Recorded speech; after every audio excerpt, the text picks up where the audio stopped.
and then I'll ask you the questions I sent out. And let me just make sure we're live here. Okay, here we go. Hi, everyone. It's Lisa again, and I'm here with Carrie Brennan. Hi, Carrie. Hi. Hey, everyone.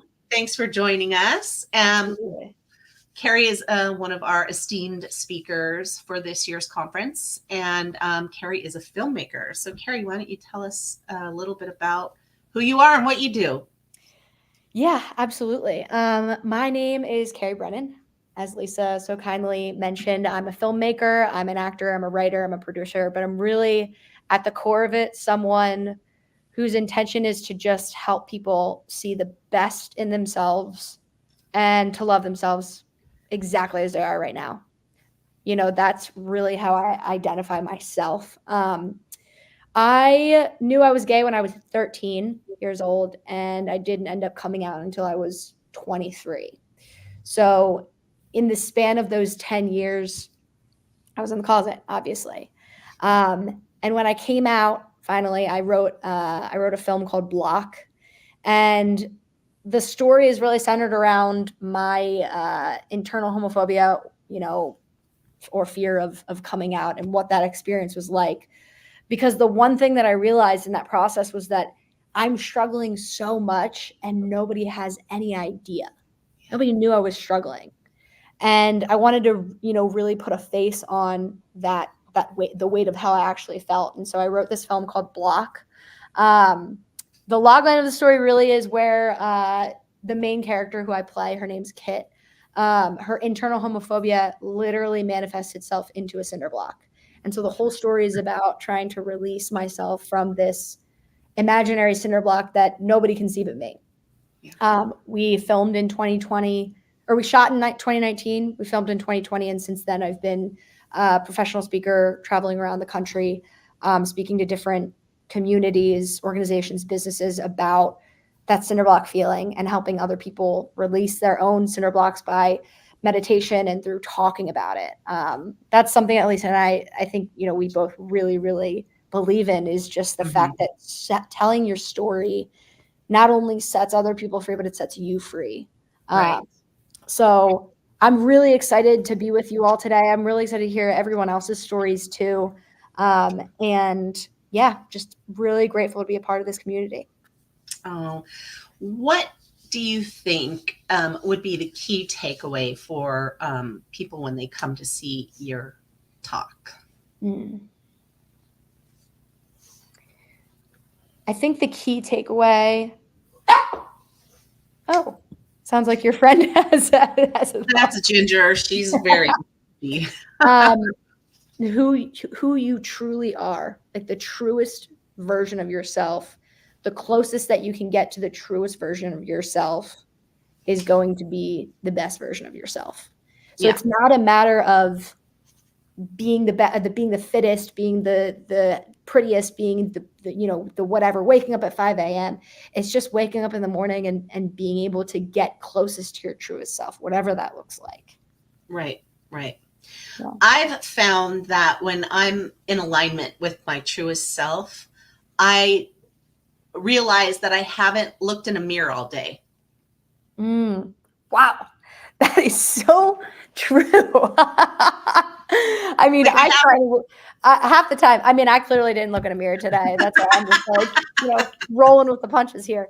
But that's so true. It's like, you know, that's something that I learned in acting school is that the best actors in you know, all of the movies are actually not the loudest person in the room or the most gregarious person, but they're actually the best listeners. Mm-hmm. And I thought that was so interesting. Mm-hmm. And the best actors that have an ability to take the attention off themselves and put it solely on the other person that they're acting with in the scene, because they're forgetting about themselves and all they're focusing on is listening and telling the truth. And so, yeah, I could go on and on, but I completely agree with you. Yeah. On that. So what's something that everyone should know about you that is not a filmmaker or, you know, a lesbian? Yes. Oh my God. What more is there? Filmmaking and being a lesbian. I love my mom. I think that's Oh, something I like. Absolutely adore my mom. She's a financial planner. She started her business, out of the little laundry room in her basement, and she's just the funniest person you will ever meet and the most hardworking person. So you ask any oh, one of my friends, they're like, Carrie's obsessed with her mom. So. oh, I love that though. I love that. So. Um, so what is it about She Is Me that made you want to be part of it? Oh, well, Lisa, I feel like you and I just talked about this off live, but one of the reasons why it took me so long to come out is because it was this apex of like, I know I need to come out and I know I need to share this with people, but in order to share this with people, I open up myself to criticism, and I'm not ready to do that yet. Mm-hmm. Therefore, I'm just going to wait until I'm ready to do it, and then I will be able to do it.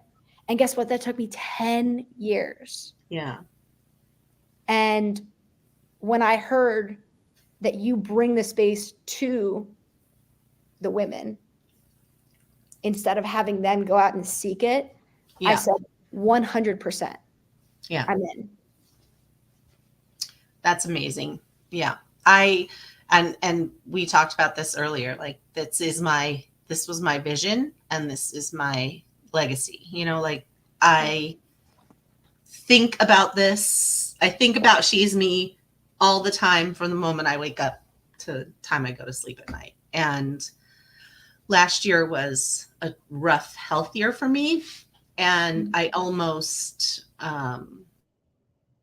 just gave it up because I wasn't sure I was going to recover and I wasn't sure that I could put my energy into. But it really is the thing that sort of pulled me through because I believe in it so much and believe that telling our stories set us free. And so thank you very, very much for being here and joining this amazing community of women and thank you for the work that you've done. It's so important.